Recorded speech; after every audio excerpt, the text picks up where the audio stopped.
welcome to this week's What's on the Whiteboard. I'm Christina Nichols of Nichols GPS, and we are here today to talk about cleanup.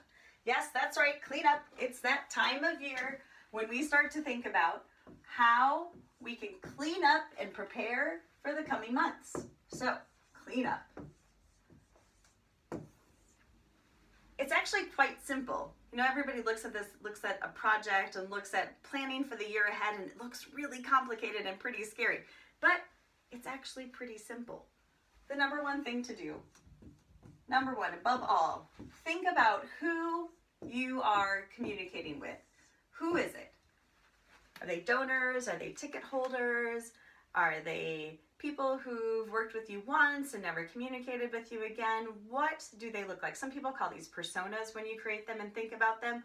But once you figure out who they are, you need to think about what is it about your organization and your mission that connects with them and makes them feel like you matter and that through supporting your mission that they matter too.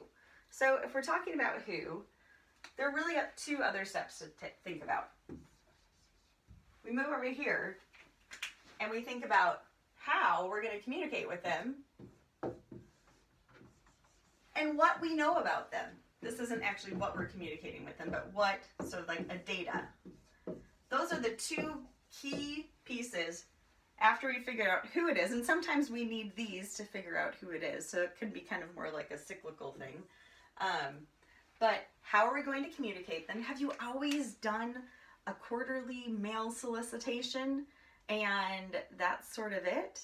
Have you ever wondered why maybe your solicitation efforts are dropping or not as many people are replying? Switch it up a little bit. Don't switch it up too much. I would beg to say that you should keep those quarterly mail solicitations or whatever that thing is that you consistently do because you've trained some of your donors to expect that.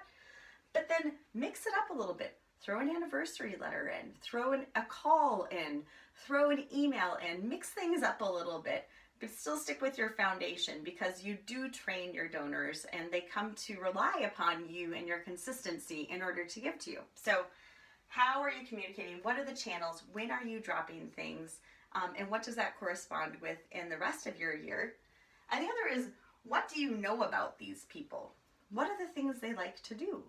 What is their age? Where do they live? Who is that ideal donor for you?